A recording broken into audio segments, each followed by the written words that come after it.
Hello brothers and sisters, welcome to channel. రాష్ట్ర ప్రభుత్వము ఈ యొక్క డ్వాక్రా మహిళలు ఎవరైతే ఉన్నారో డ్వాక్రా మహిళలు ఆ మహిళలకు సంబంధించి 2 పథకాలను ప్రవేశపెట్టిందండి. 2 పథకాలు కూడా ఈ డ్వాక్రా మహిళలకు పిల్లలకు ఎంతో ఉపయోగపడుతుందండి. మనకి ఎన్టీఆర్ విద్యాలక్ష్మి, ఎన్టీఆర్ కళ్యాణ లక్ష్మి. సో ఈ 2 పథకాలు కూడా కేవలం డ్వాక్రా మహిళలకు మాత్రమే.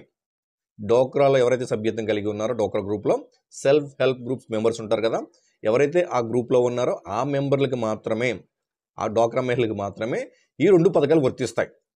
ఎన్టీఆర్ విద్యాలక్ష్మి, ఎన్టీఆర్ కళ్యాణ లక్ష్మి 2 పథకాలు కూడా చాలా ఉపయోగపడతాయి డోక్రా మహిళలకు. సో ఈ వీడియోలో నేను ఆ రెండింటికి ఎలా అప్లై చేసుకోవాలి, కావాల్సిన డాక్యుమెంట్స్ ఏంటి అనేది క్లియర్గా ఎక్స్ప్లెయిన్ చేస్తాను.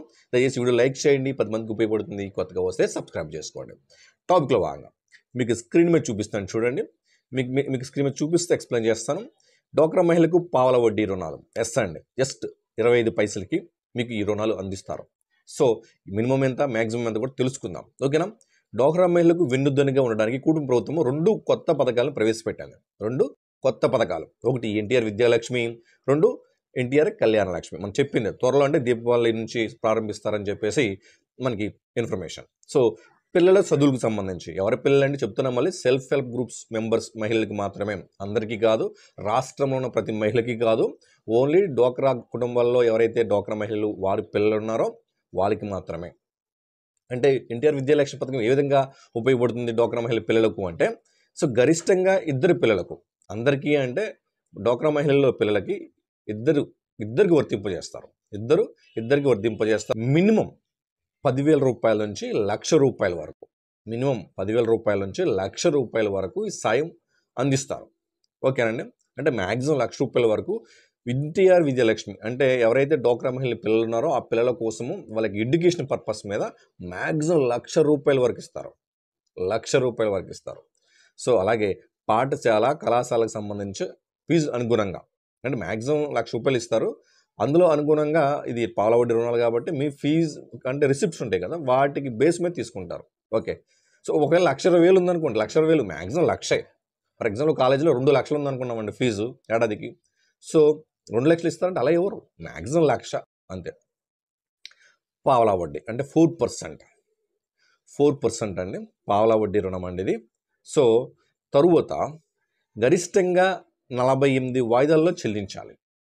గరిష్టంగా 48 వాయిదాల్లో ఈఎంఐలో మనం ఇది చెల్లించాలి, బ్యాంక్కి చెల్లించాలి. బ్యాంక్ ద్వారా మనం పావలా వడ్డీ రుణాలు తీసుకుంటాం 1,00,000 రూపాయల వరకు ఈ స్కీమ్ కింద. ఆ 1,00,000 రూపాయలని 4% వడ్డీ పావలా వడ్డీతో మనం పే చేస్తాం, ఓకేనండి. రైట్. అడ్మిషన్ లెటర్ రసీదు, ఏవైతే ఫీజు రసీదు సమర్పించాలి. మన పిల్లలు పలానా కాలేజీలో లేదా పలానా స్కూల్లో పలానా కోర్సులో పలానా అమౌంట్ ఒక 25,000 అయింది, లేదా ఒక 50,000 రూపాయలు అయింది, 70,000 రూపాయలు అయిందని చెప్పేసి అక్కడ ఫీజుకి సంబంధించిన ఏవైతే రిసిప్ట్స్ ఉన్నాయో అవి మనం సబ్మిట్ చేయాల్సి ఉంటుంది. అలాగే 48 గంటల్లో సభ్యుల బ్యాంక్ ఖాతాలో నగదు జమ అవుతుంది. మీరు అప్లై చేసుకున్న 48 గంటల్లోపే, 48 అంటే వితిన్ 2 days, 2 రోజుల్లోనే మీకు డీబీటీ డైరెక్ట్ బెనిఫిట్ ట్రాన్స్ఫర్ అనే కాన్సెప్ట్ అంటే డైరెక్ట్ అకౌంట్లో ఆ అమౌంట్ ఏదైతే ఉందో మీ అకౌంట్లో జమ అయిపోతుంది. ఆ 1,00,000 రూపాయలు, ఒకవేళ మ్యాక్సిమం 1,00,000 అనుకున్నాం కదా, 1,00,000 రూపాయలు జమ అవుతుంది, రైట్. అలాగే మనం ఎన్టీఆర్ కళ్యాణ పథకం చూసినట్లయితే సభ్యురాలు కుమార్తెకి వివాహానికి వర్తింపు. సో కళ్యాణం వస్తుంది మనకి. ఎన్టీఆర్ విద్యాలక్ష్మి ఉంది చూసారా, అది మేలు ఫిమేల్ అని ఫిమేల్ వరకు కన్ఫర్మేషన్ ఉంది, మేల్ కన్ఫర్మేషన్ తీసుకోవాలి. మేబీ మేల్ కూడా ఉండొచ్చు, ఒకసారి ఆ రూల్స్ కూడా చూద్దాము. ఫిమేల్ అయితే కన్ఫర్మ్, మ్యాక్సిమం 2 పిల్లలు ఉన్నారు కాబట్టి మేల్ ఫిమేల్ కూడా వర్తించే అవకాశం ఉంది. ఇది విద్యాలక్ష్మి. ఇక్కడ ఎన్టీఆర్ కళ్యాణ లక్ష్మి పథకం ఉంది కాబట్టి ఇది ఓన్లీ ఆడపిల్లలకు మాత్రమే, అంటే కళ్యాణ మనసుకు సంబంధించి సభ్యురాలు కుమార్తె వివాహానికి మాత్రమే వర్తింపు. మేబీ మనకి ఏదైతే విద్యాలక్ష్మి ఉందో అది మేల్ ఫిమేల్ మ్యాక్సిమం 2 పిల్లలు అన్నాం కదా, విద్యాలక్ష్మి మ్యాక్సిమం 1,00,000 రూపాయలు అని చెప్పేసి. సో దానికి సంబంధించి ఆ స్కీమ్స్ విద్యాలక్ష్మి సంబంధించి మ్యాక్సిమం మేల్ ఫిమేల్కి ఉండే అవకాశం ఉంది. So right. సో అందుకని అక్కడెక్కడ మెన్షన్ చేయలేం, మహిళలను మెన్షన్ చేయలేదు అక్కడెక్కడ విద్యాలక్ష్మి దగ్గర. సో మెయిల్ ఫిమేల్కి అవకాశం ఉంది. సో ఇక్కడ కూడా ఈ స్కీమ్ కింద కూడా మినిమం 10,000, మ్యాక్సిమం 1,00,000 రూపాయలు, మినిమం 10,000, మ్యాక్సిమం 1,00,000 రూపాయలు, ఓకే. ఈ వడ్డీ కూడా మనకి 4% వడ్డీ కింద చెల్లించాల్సి వస్తుంది. గరిష్టంగా సేమ్ విద్యాలక్ష్మి లాగా ఇక్కడ కూడా 48 వాయిదాల్లో మనం ఈ యొక్క తీసుకున్న అప్పు చెల్లించాలి. అలాగే మనం ప్రూఫ్స్ ఏమివ్వాలి. విద్యాలక్ష్మిలో అయితే ఫీజుకి సంబంధించి కాలేజ్ ఆర్ స్కూల్కి సంబంధించి ఏవైతే ఫీజు రిసిప్ట్లోనే అవి ఇస్తున్నాం. మరి ఇక్కడ ఏమి ఇవ్వాలంటే లగ్న పత్రిక, వెడ్డింగ్ కార్డ్, పెళ్లి ఖర్చు పత్రాన సమర్పించాలి. పెళ్లి ఖర్చు ఎంత అయింది, లగ్న పత్రిక అంటే పెళ్ళైనట్టు సపోర్టు లగ్న పత్రిక సరిపోతుంది. మరి ఎంత ఖర్చు అయింది అని చెప్పడానికి పెళ్ళికి సంబంధించిన ఖర్చులకు సంబంధించింది కూడా మనం ఒక సెల్ఫ్ అసిస్టెంట్ చేసి ఇవ్వాల్సి వస్తుంది. సో రైట్, మ్యాక్సిమం ఎంత ఇస్తారంటే ₹1,00,000 ఇస్తారు. సో చాలా చాలా బెనిఫిట్ అండి, మీకు అర్థమవుతుంది అనుకుంటా. వివాహ వివరాల పరిశీలన అనంతరం ఖాతాలో నగదు జమ. సో వివరాలు సంబంధించి అంటే ఇది పెళ్ళికి ముందు ఇస్తారని అంటే పెళ్ళి అయిన తర్వాత ఇస్తారు, ఎందుకంటే పెళ్ళికి ముందే ఇంతని చెప్పలేం కదా.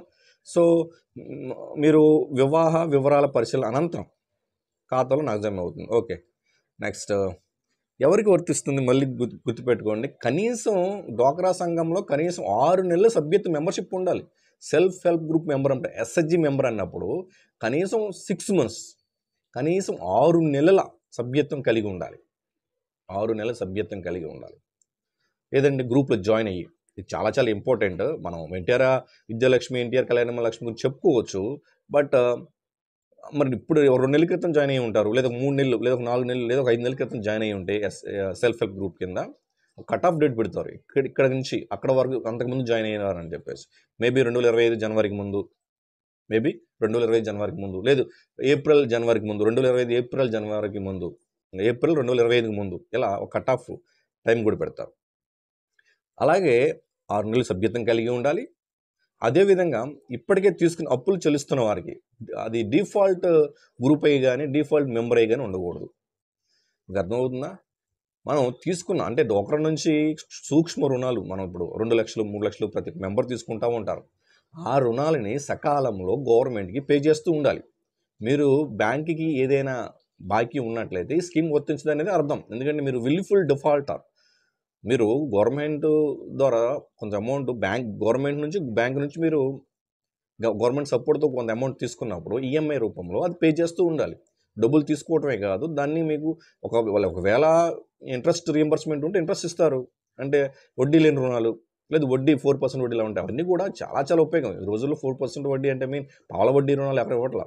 మన బ్యాంక్లో 4% అంటాం, బయట 4% అంటే ఆల్రెడీ వడ్డీ లెక్క కాదు. అది 4% అంటే పావలా వడ్డీ రుణాలు. సో అలాగే బయోమెట్రిక్ ఆధారంగా అమలు.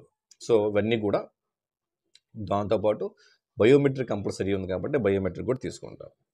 తద్వారా మళ్ళీ భారీ వ్యయం అంటే దీని ద్వారా గవర్నమెంట్ కంటే ఆ ఎన్టీఆర్ విద్యాలక్ష్మి కింద ఒక 1000 కోట్లు, ఎన్టీఆర్ కళ్యాణ లక్ష్మి కింద ఒక 1000 కోట్లు, మొత్తం కలిపి 2000 కోట్ల రూపాయలు గవర్నమెంట్కి ఖర్చు అవుతుందని తెలుస్తుంది.